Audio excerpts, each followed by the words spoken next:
Hello out there in Guitar Modern Land. Hope everybody's vaccinated and staying safe, wearing masks, and following the guidelines so we can end this silliness. I've been looking forward to talking to Marc Ribot for a long time. Marc and I go back not as friends, but as people who were both playing on Bleecker Street in New York in the 70s. And we would both play some of the same clubs.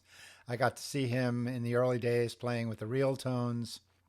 Even at that time, he had a unique style, and it wasn't the style that he eventually developed. But well, we talk about it, and you'll hear all about it.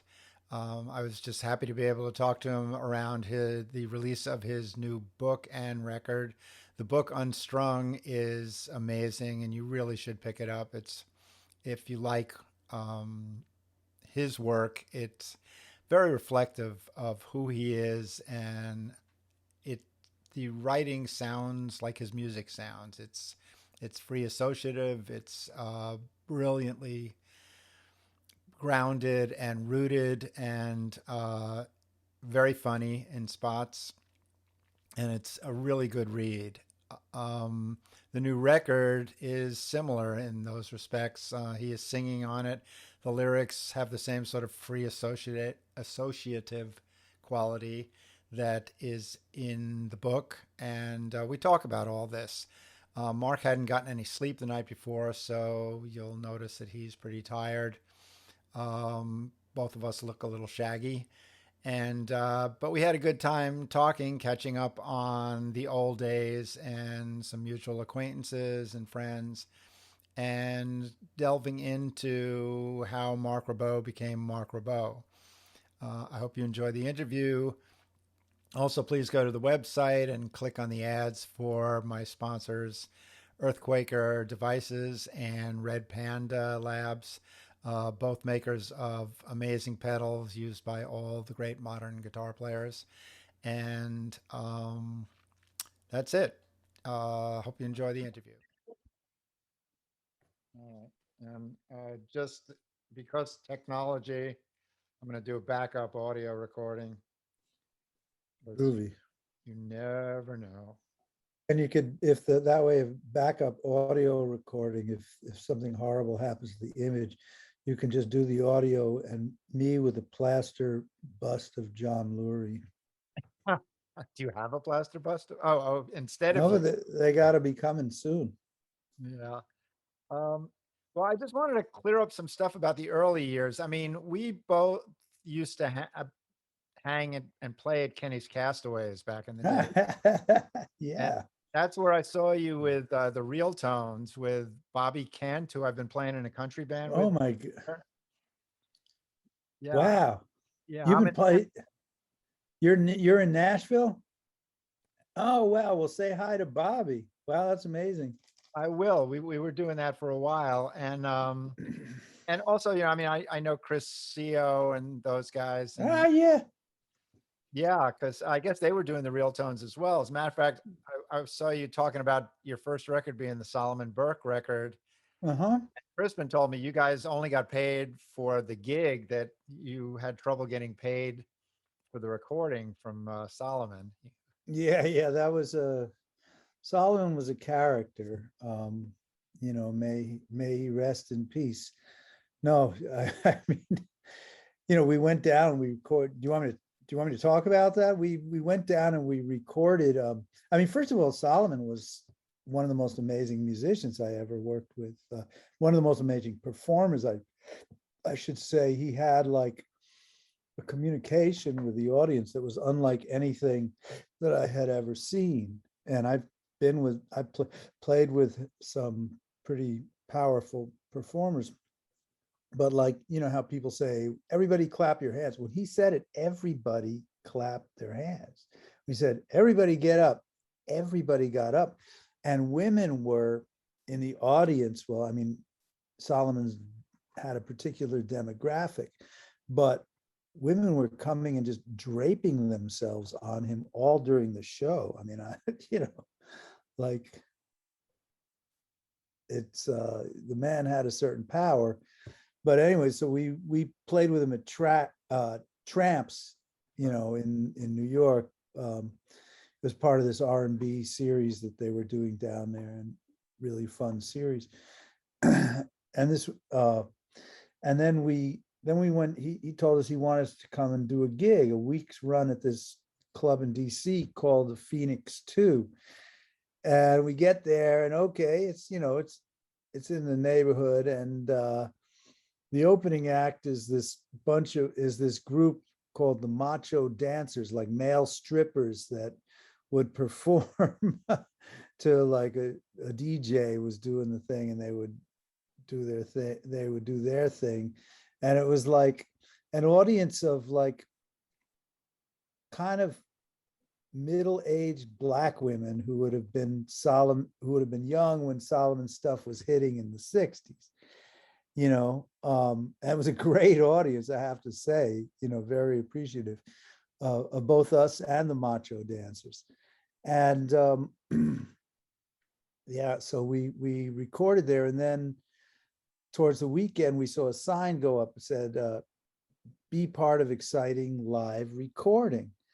So I think Gabriel or Crispin or somebody like that went up, and Gabriel Rotello played keyboards and kind of managed the band, I guess, to the extent we had a manager, and went up to Solomon and said, Solomon, what's this about?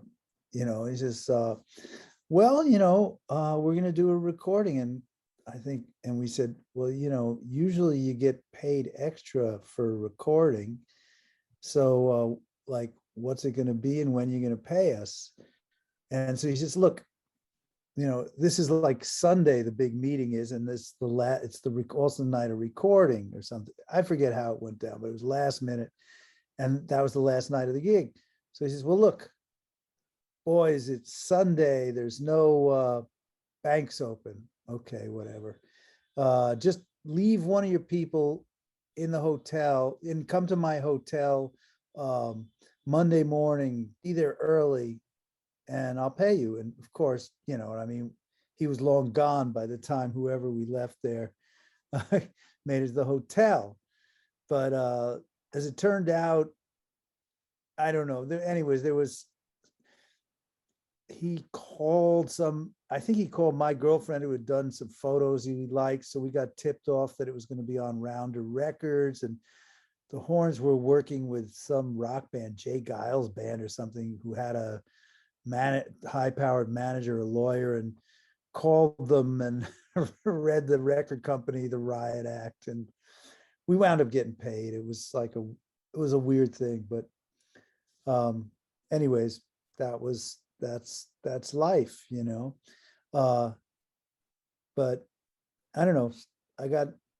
Other than that, I got nothing bad to say about Solomon.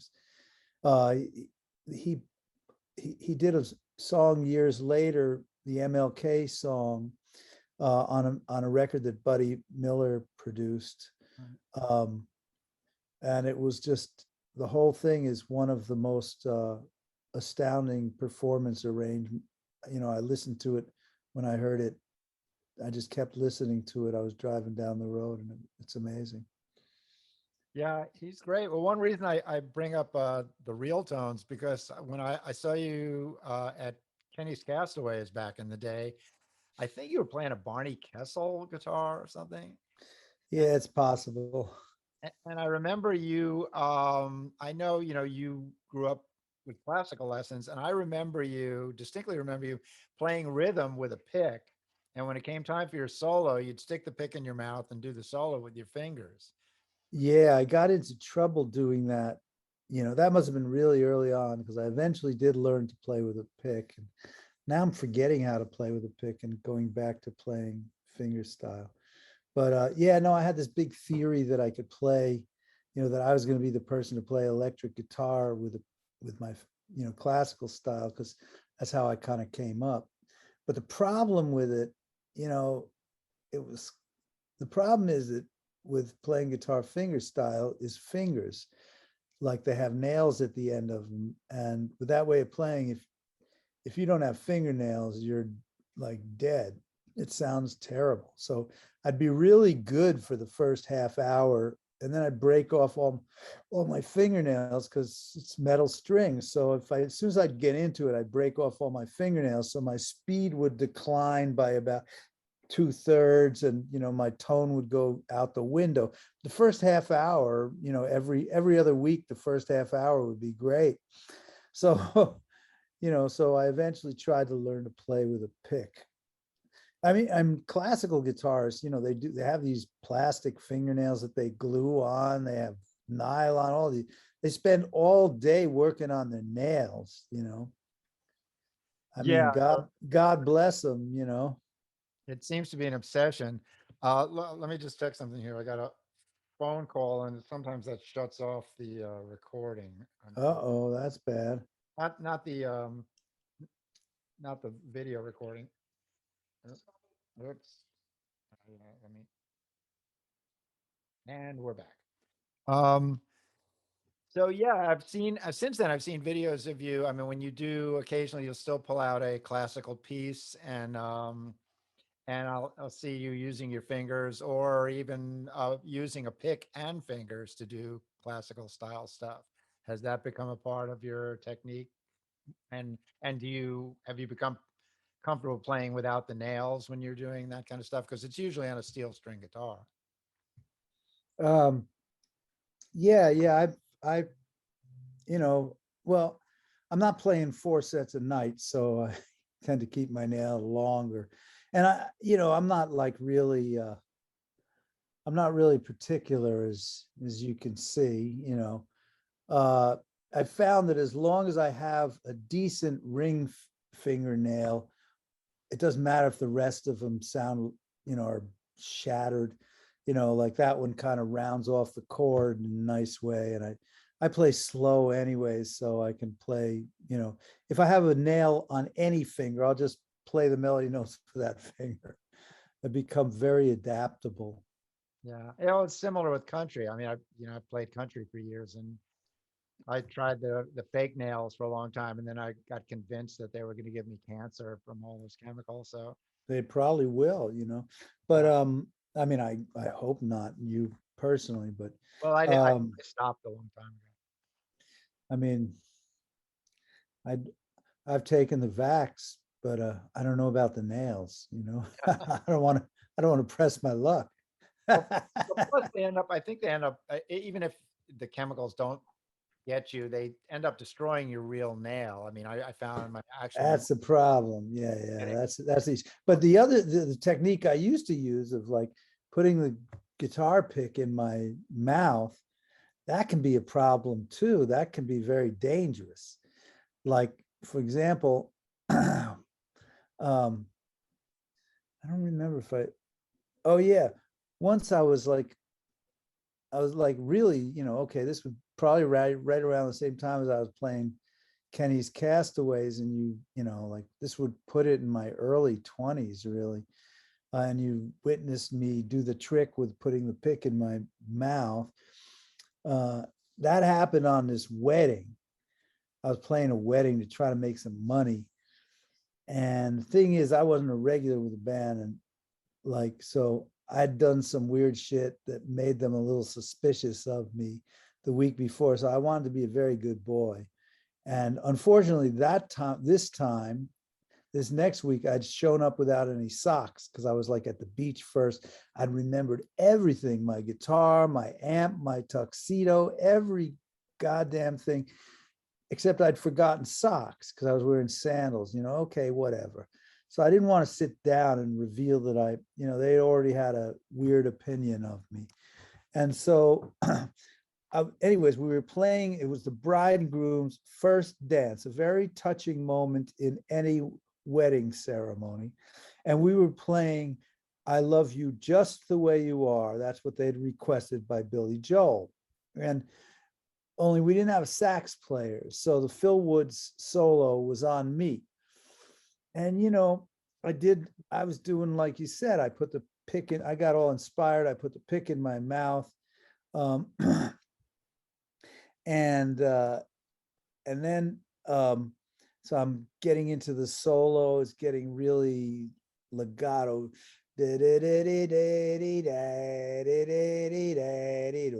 really getting into it and they're dancing.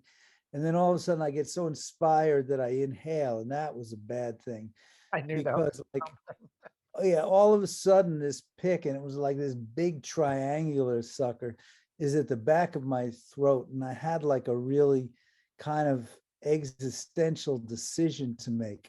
Like, I could have probably, if I'd been willing to, like, I was standing right in the front of the stage. It was a small stage, and the couple were dancing right in front of me. I could have, if I'd started going, like I could have hacked it back out, but I chose instead to do the polite thing, which was to swallow. And I'm telling you, for the rest of that 4-hour wedding, like every time I've had a peristaltic wave, it hurt so much the room went sideways. So, so I made it through. And, speaking of toxic things, as far as I know, it's still in there somewhere. I never saw the pick again. I don't know how I made, like I was really, it was an uncomfortable day. The people were looking at me and other people in the band saying, "You look a little pale. Are you all right?" So, "Oh, I'm fine. I'm okay." well, Yeah. well, speaking of being a good boy, that kind of leads into one thing I'm really curious about is how people develop their personal style. And you have a very personal style. And but back in the day when you were playing with Brenda, and I assume when you were playing with Jack McDuff, you were playing more typical guitar. And I was wondering when you started moving into your personal style, which I was curious if that was influenced by somebody like Robert Quine, which is a great chapter in the book, by the way. Um, Thank you. did you experience pushback on any gigs from, when you were starting to? Well, I'm curious about the same thing with Bill Frisell. I never got a straight answer out of him, because both of you can play quote unquote normally. So it's a choice when you play, when you play in your idiosyncratics, both of your idiosyncratic styles. So I was just curious how you dealt with that, because you also talk about Derek Bailey and, the courage that he had when it came to improvisation and being himself in various situations. And I'm really curious how you dealt with that and how that evolved.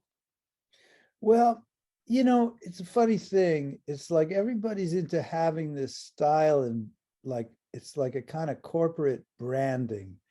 Oh, he's the one who plays with his nose. Oh, he's the one who only plays dotted eighth notes. Whatever. I didn't really want to have a particular style, and to the extent I do, it's a result of failure. When I played with Brother Jack, I would have given my left foot to be George Benson, and believe me, like Brother Jack really would have taken my left, almost took my left foot, because I wasn't George Benson. He wasn't, you know what I mean? He would have preferred, George Benson to be there than me. But on the other hand, maybe he behaved the same way. Maybe he told George Benson he would have preferred Grant Green. I don't know. But um, yeah, it was so I was trying to play like George Benson, and to the extent and uh, who else did you mention? Like that I was, I Well, don't I know, you, mentioned the fact that, I mean, people like Derek Bailey and right, but you mentioned somebody else that I had played with other than Derek. Anyways, you know, like I think people should try to make the situation be right. Like if they're playing a song, they should try to make the song mean something and not worry about oh, am I playing in my personal style?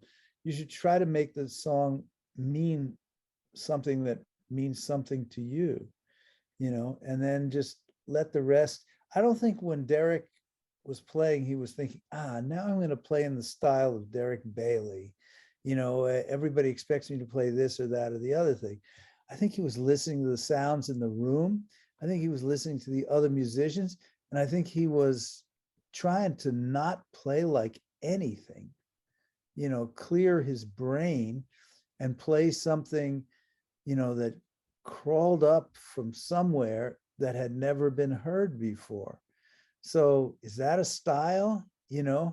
Um, I was, you know, like I say, I mean, I learned, okay, you learn to move your fingers and play chords and stuff like that. But beyond that, I just want to make whatever, band I'm grooving with sound right, or whatever song I'm playing on have meaning. The Um, style, to the extent I have a style, it's a failure. It's the result of my failure of imagination, or failure to rob somebody else.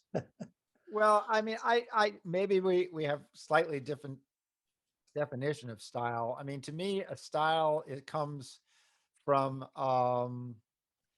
or and to whatever extent you have originality in your playing, it comes from expressing who you are most directly, within the context. I mean, you have a wide range of um, technical abilities and a wide range of influences to draw on, so you are able to be appropriate in various genres and with various artists. But to the extent you have a style, it's because you are expressing yourself at the same time through that. I mean, just like, I mean, like Bill as well. I mean, he can do Freddie Green if he wants to. He can, I mean, I'm sure this. He can do the bebop thing and stuff. But at one point, he kind of shifted into playing in a certain way, drawing on those influences, combining those influences into a certain personal take on things. And apparently so did you, because you are identifiable, to the extent you're identifiable, and certainly in your own music you're identifiable. But I mean, I'm just curious about this because I know I'm pretty sure it is a process. It is a process to where you go from playing your influences to combine those influences into just a sound that allows you to express what you feel in the moment for the situation. And I know you're a thoughtful person. I thought you might have some thoughts about that. Yeah, well, but I mean, just kind of to, well, I guess I'm influenced by the literary critic Harold Bloom, and a book called Map of Misreading, you know, and his idea was that you get to be, that poets start out, he wrote about poets, not guitarists, but it's all the same shit, you know, like he wrote out that you start out imitating other people, and the ones you're really imitating are not the ones who you say you're imitating. You're real, you know what I mean? You you tell other people, oh yes, you give these really cool, critically respectable references, but really, you know, really you want to be, whoever, some metal guitarist that you were jealous of in high school. So, or, um, but at a certain point, you fail. And his idea was that your originality consists of your, when you attempt to do this, the ways in which you mishear it, the ways in which you do it wrong, in spite of your best efforts, are, that's your originality. That's your, that's your subconscious not letting you do something, or making you do something. So yeah, I do think that there are, that people wind up with these styles, but they wind up, it's a paradoxical thing. It's a paradoxical, it's I guess it is becoming original, but it's becoming original by wanting to do something else. Um, Well, that makes perfect sense. I mean, in perfect sense, certainly in terms of, we know that works with bands. Like, I mean, the Stones wanted to be Howling Wolf, and to the extent they failed, they became the Stones. Precisely. That's exactly what I'm saying, you know. That's definitely Um, part of it. But I mean, I always felt that part of it is also you develop and a, I wanted to be Howling Wolf, and because I failed, I became me. yeah, And Waits wanted to be Howling Wolf, and because he failed, he became Waits. we all, Everybody cool wanted to be Howling Wolf, you know, or at least Hubert Sumlin, yeah, you know. or Pat Hare, even better. Yeah. Um, in honor of Robert Quine, you mentioned in the book, which I will get to, and loved, you mentioned that you guys bonded on talking about gear. And briefly, I would like to talk about your gear in the sense that, I mean, over the years, I've seen you play for many years, and I looked at videos. You've used a lot of different guitars, and I was curious what makes you pick a specific guitar at a specific point in your life, or do you have a lot and you pick specific ones for specific gigs? Sometimes I pick one just because the other ones are broken. Uh, But you know, um, okay, I don't know if I can do a general rule, but let me give an example. You know, sometimes it's good to change things up just because you hear a guitar and then, I mean, they all do something amazing. Every last one of them. You just got to find what it is.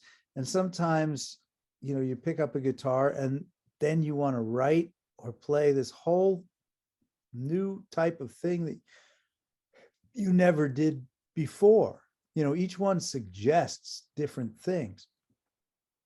Um, so, I mean, to give some example of recent choices with Ceramic Dog, like right now, I'm playing an L50, a jazz box with a vintage de-armament pickup, which those things are just amazing.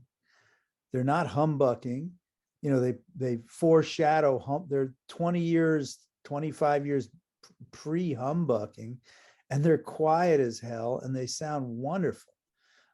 You know, if you want that thing of the jazz of the 40s, 30, well, not 30s maybe, but the really 40s. I mean, everything, like even also not only jazz, but I think that's what Arsenio Rodriguez had on his guitar. I'm pretty sure it was de-armament on his tres, you know. So it's a great sound. So, but I wound up with that because I was playing my Jaguar, which I still love. It's still kind of my go-to guitar for a lot for sessions generally. Um, but it's just that the way the band was coming out was too high-endy. So I wanted to, you know, I wanted to limit that. I wanted to make make that impossible. So that's why I started playing the sorry, that's why I started playing the L50. The Jaguar, by the way, is 63. There was only like 2 good years of Jaguar, I think, 62, 63. Maybe there's some reissue that I don't know about, but those were those were the good years for that. And by the way, everybody takes Jaguars, since this is a guitar nerdy thing, right? I can talk about this. Yeah. Everybody takes Jaguars and puts on these replacement bridges just because when you play it with the original bridge, just because the strings come off the end of the little bridge things, and the and just because you can basically can't play a tune, a chord louder, strum a chord louder than uh, mezzo piano without knocking the strings out of their saddles or knocking it out of tune. But I don't know. I like the original bridge. I think, you know, everybody wants these guitars that look like cool old guitars, but wants them to sound like the same old shit. If you want a Les Paul, buy a Les Paul. But if you want a Jaguar, play with the, you know, deal with it. That's what I say. Yeah, Uh, I was going to ask you about the Jaguar for a couple of reasons, but while we're on the bridge, what I mean, do you use that really tends to have to do with the gauge strings you use, and also the angle, apparently the angle set of the neck. And that, people will just at some point, just, you don't have to change the bridge, but if you reset the net angle, the neck angle a little bit, and use, heavier than tens, apparently it becomes not a problem. So in respect to that, what gauge strings are you using on it? Well, it becomes not a problem if unless you're as heavy and clumsy a player as I am. I use 11s and it's still a problem. I use 11s on the Jaguar, and I'm using I use 12s on the L50, So do you So just accept, accept as part of the sound, the string popping out of the bridge? yeah, it's an improvising parameter. Okay. Yeah. I was also going to ask you what you like about the Jaguar versus a lot of people play Jazz Masters for a similar sound, but what is it that appeals to you about the Jaguar? Also, the scale length is different, of course. Yeah, I mean, probably just that I haven't gotten a good jazz master yet. You know, I just felt, had this individual guitar that I really dug, Right. so I kept playing it. And frankly, I think it's the first chapter of the book talks about playing loud, but but My music is loud at any volume. yeah, well, that's a whole other discussion. But yeah, I mean, I know, I mean, seems you're using deluxes or vibroluxes, and you talk about distortion, which is another entire discussion. But I was And curious, do you try and keep the distortion to a level where you can still be expressive with it? With well, I drums mean, unpressed, it doesn't change, with your attack. it really completely depends on the song. Sometimes I want to be distorted as hell, and uh, other times, sorry, I forgot to sleep last night. I woke up at 3 a.m. and got obsessed with something. Um, yeah, it completely depends on the song, but generally, what I was trying to say in that essay is just explain to people, the inner world of a guitarist, which is you want to crank it up, but you're not only trying to hurt people, when you're getting in trouble for all that cranking it up, you're wanting to sound good in a certain way, and good means a certain kind of distortion. Well, and Oh, yeah, there's an interaction between the guitar and the amp that only takes place at a certain level of volume. exactly. Just just pre-feedback. Yeah. With the Gibson, do you find you can get that kind of feel at a lower volume because it's a hollow body? Um, I probably would find that if it didn't have the dearmament, but well, actually, that feeds back. I'll tell you what I actually do nowadays.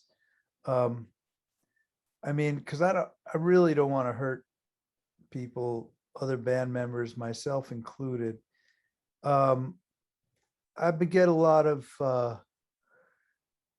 good results with a memory man, uh, this delay pedal, slapback pedal. Um, and not just, for years I had originals, and I love the originals, but I got tired of having to fix them every time I got on an airplane. So I got a reissue, and I got the reissue with the 350T, the titanium crystal. So all you kids pay attention to this. That the regular reissues suck. But the ones with that little T on it, those are cool.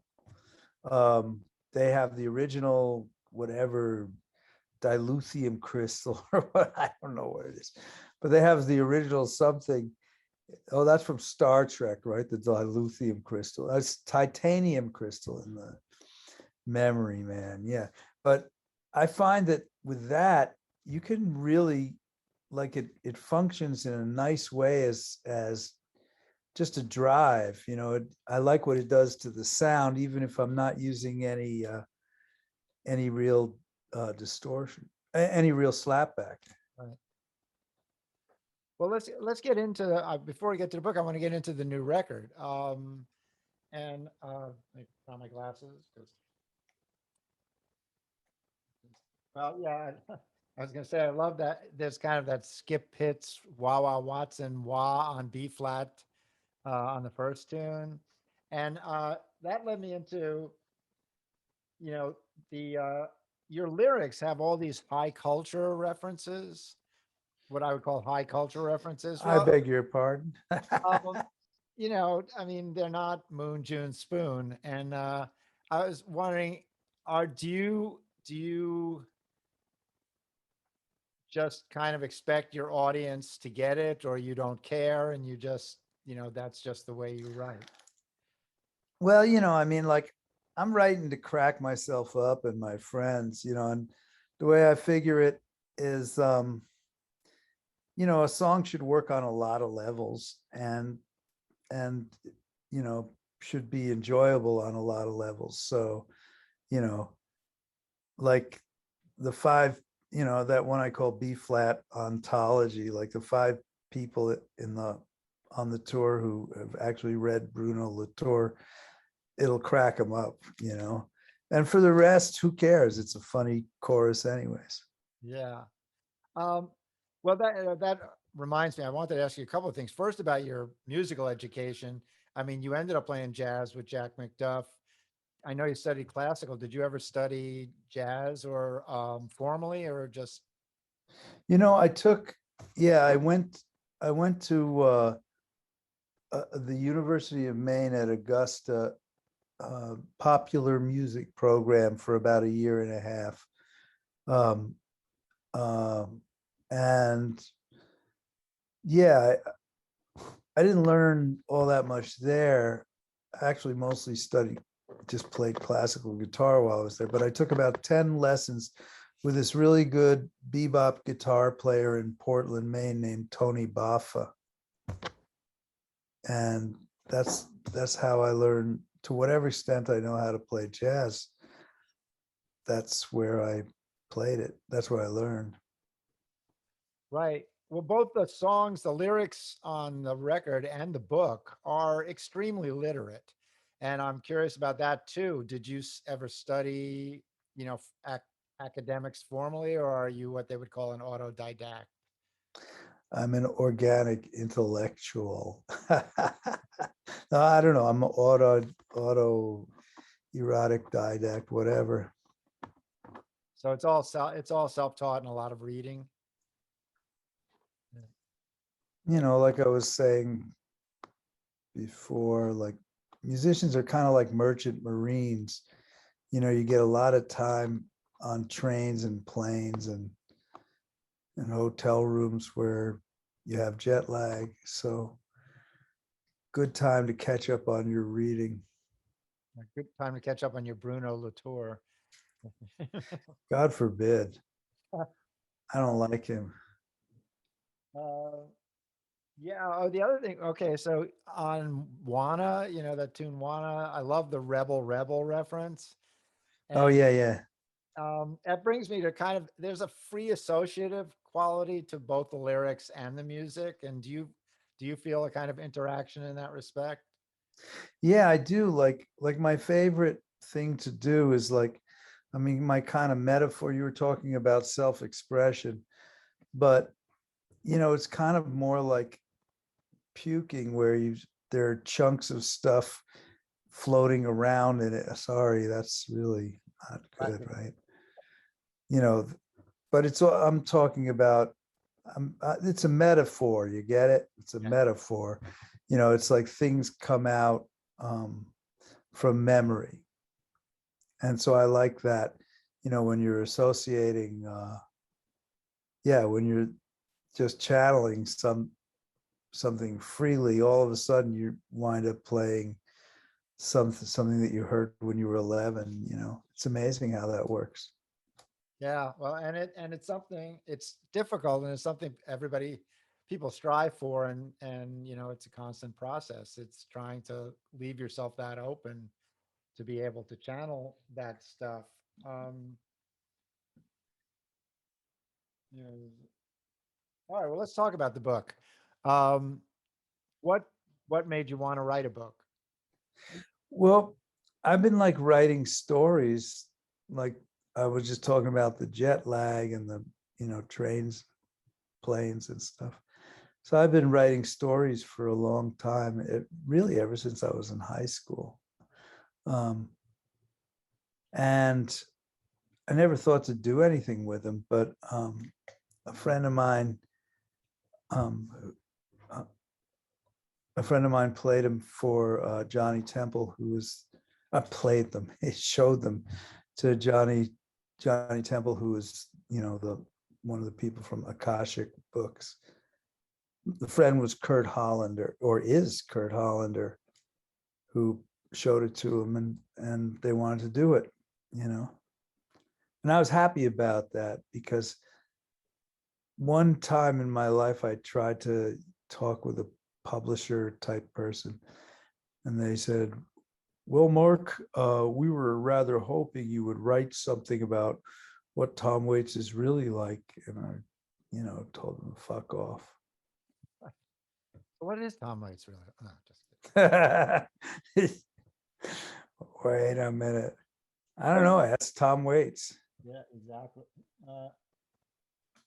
So, is that did you write additional material for the book? And I mean, Yeah, because I did. Well, I thought I was going to rewrite the whole thing and be really, super working dawn till dusk and get everything together from scratch. And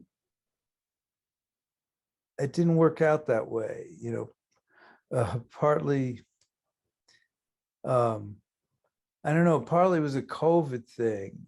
I had all this time because of COVID, but I couldn't do anything except chew my fingernails,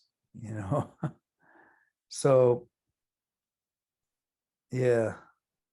So I didn't wind up doing as much work on it as I thought. It's like they'd call me, and they'd say, okay, they said, here's an edit. We've incorporated all your edits, and here it is. And then they'd call me in a month and say, Mark, have you looked at it yet? And I say, oh yeah, that, right. I'll look at it tonight, So it was kind of like that. It was like, I was like kind of, I didn't actually have COVID, but somehow the whole thing made me even more dysfunctional than usual.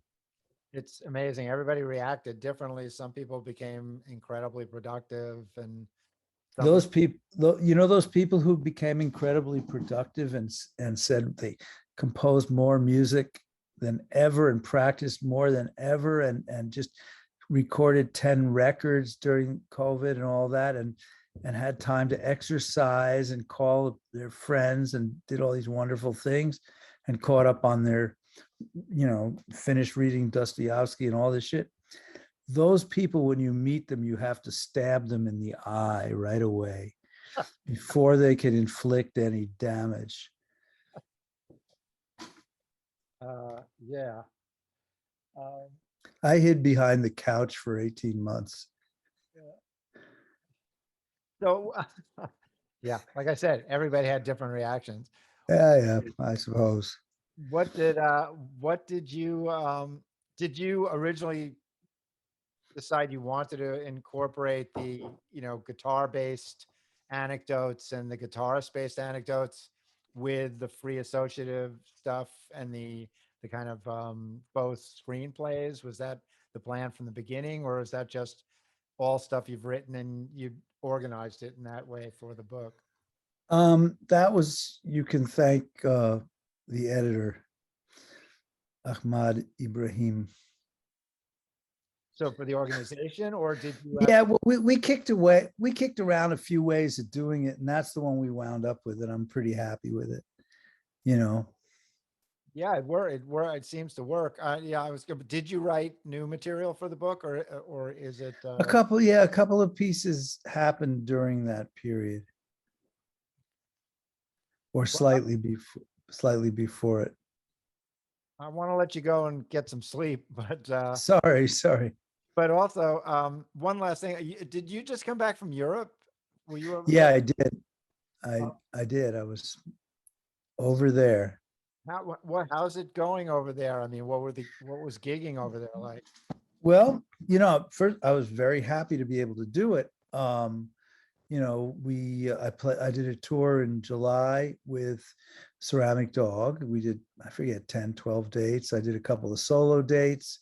But it's like everything has the feeling of, oh wow, we got these, you know, are we going to finish these gigs before, the Delta variant shuts everything down, and it's just on a day-to-day day-to-day question mark of what's going to happen. And so they're a little more vaxxed there in Western Europe anyways. I was staying in Italy most of the time. They're a little more vaxxed there than we are here. So, so it's pretty chill for now, but could change next week, you know. Were they doing any kind of precautions in terms of the gigs? Were they, selling out full houses? Were people wearing masks? Just curious how it was working. Um, Let me think. Yeah, they did social distancing when we played. We did a lot of gigs outdoors, with Ceramic Dog Family. It was July, so it was easy to do that. We played a couple gigs indoors, jazz Unterfahrt in Munich, I guess. Well, yeah, and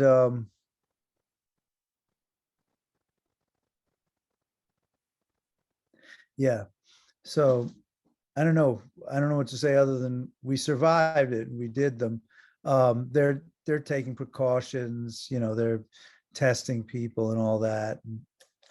Different rules for the audience in different places, and everybody's just trying to struggle through it. Yeah. Any plans for either gigs here or a book tour or anything? Yeah, I'm gonna have there's gonna be a Ceramic Dog record release party for our record, Hope. Um, and yeah, we have some scattered gigs coming up. If anybody wants to know, markribot.com knows all. MARCRIBOT.com. I never go there, but my manager makes sure it's cool. So yeah, that's happening, and some recording stuff I'm doing. So I'm managing to keep busy. Well, that's great. All right. Well, I'm going to thank you very much for this. It was great. I've been wanting to talk to you for a long time. Um, and I hope everything goes well and stays well, and good luck with the book. Thank you. Thanks a lot. Great talking to you.